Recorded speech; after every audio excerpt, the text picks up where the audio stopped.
What's up, guys? Holyknight with you, bringing you Fairytail Part 4 of the 100-Year Quest review. Sorry I'm late on this. As you can tell, I got my work shirt on. I had to work double shift yesterday, and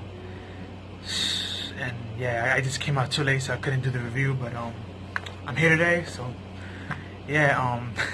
I love how this started off. It starts off with the group entering the first hotel they see in the city. The city is called Amino. So they go in there, they go to the front, desk, the reception desk, and they see a fish there. And of course, happy as he is like, "Ooh, can I eat it?" And Natsu just picks it up, and he's about to do something like set it on fire or something like that. And the next thing we know, the fish turned into a man and said, "How you doing?" And everyone just got the shark face. And we find out that the fish is actually a man, and he's the host or the owner of the reception desk, or the owner of the building. And he tells them, about the fish thing. About, I went to sleep and I turned into a fish. This probably happened more often to people. Lucy in the background just screaming no with her eyes just pure white and her jaw down. It was super hilarious. And then it gets weird because he runs off and says, "I got a date. Y'all can stay. Do whatever you want." But before he leaves, he gives them this sinister looks, and he tells them, "Make sure you take your medicine. It's in the back. Since you're humans, you need it." And he left. And that got me thinking, wait, since y'all humans, then what are you? But they didn't bother questioning it. They just shook it off and like, okay, whatever. And they showed us the so-called medicine. It looked like a bottle of acid. It looked like poison. It didn't look like nothing like medicine. If this ever gets animated, it's gonna be funny, that scene. This whole scene is gonna be funny. But yeah, they go straight to bed. They tired from journeying and walking around and all that stuff.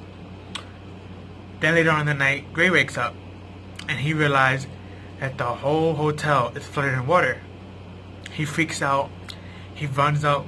He swims out his door. He tries to find Lucy and them, and he can't. And he starts to choke, and he's like, "Oh God, I'm gonna die this way." Then he realizes, wait a minute, I'm not choking. I can actually breathe underwater, in this water. And when he leaves, he finds out that he's underwater. And you see Natsu and Happy swimming with a whole bunch of fishes. You see Lucy and Wendy in their bathing suits just dancing around in the water, talking and stuff. And you see Ezra racing this giant shark woman thing. And I'm just like, really? This is what they doing? Nobody bothered to wake up Gray, you're just having fun. And then even Gray said to himself, "Wow, nothing could bring down your spirits." And a smug face and whatever. But it was hilarious. This whole chapter was funny. But then we see the man again, the fish, and he tells them this is his true form, and that medicine is for humans so they can, live. Because when the sun sets and it's high tide, noon, the tide kicks in. And he explains to them that. And they start talking. And this is when things get weird because Gray kind of messes up. And he asks to Gray, he just asks boldly, "Where's their water god dragon at?" Instantly he asks that. The fish got upset and commanded the other fish to attack. So the shark that Ezra was, talking to and racing, she ended up trying to bite her. A school of fishes just started beating up Natsu and Happy.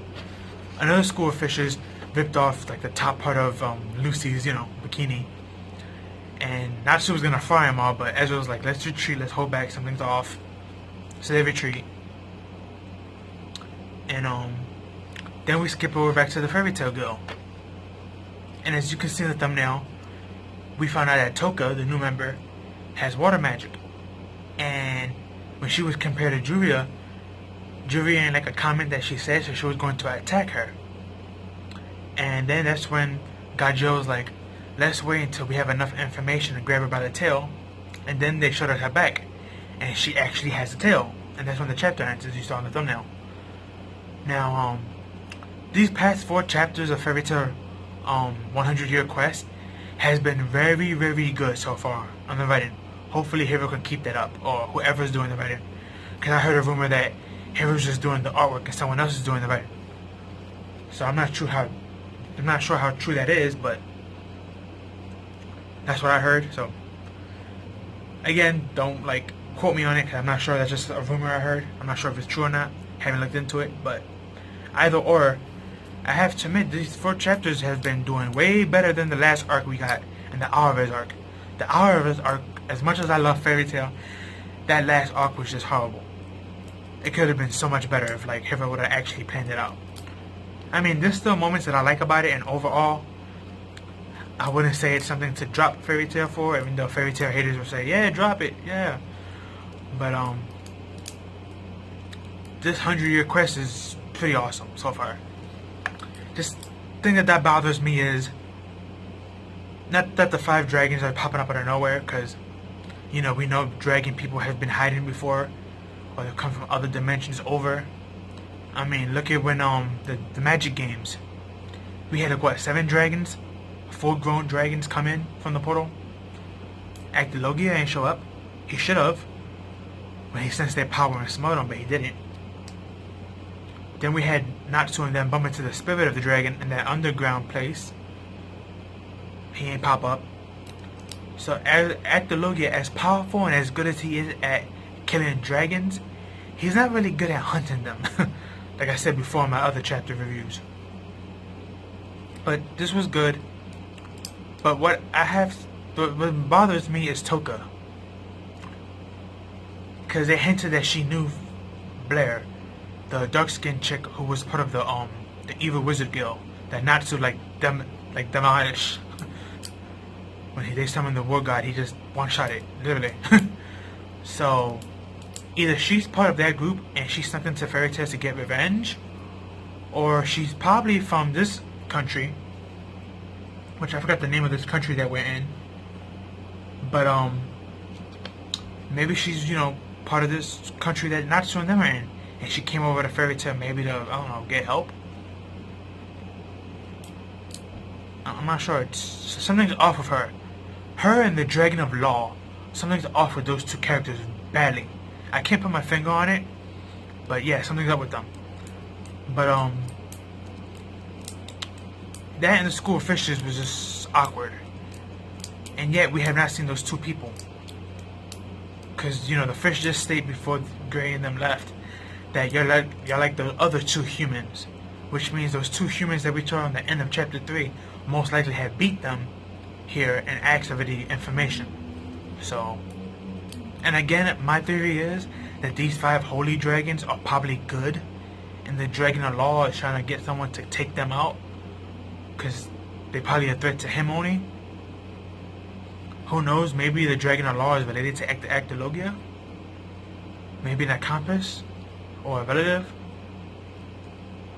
I mean, even his story doesn't make sense about him learning Dragon Slayer magic by copying it, you know what I'm saying? Even if you have a copycat magic, you shouldn't have been able to learn Slayer magic, Dragon Slayer magic. So that's kind of off too. Or maybe just a translation error, who knows? But yeah, leave your thoughts, comments, and opinions below. Tell me if you liked the chapter or not. If you read it, good, go read it again. If you haven't read it, go read it. Fairytail 100-year quest has been lit lately. These past 4 chapters, which is all we had, but yeah, it's been really good. And let's like, comment, share, and subscribe, and I'll see you in the next one. Peace.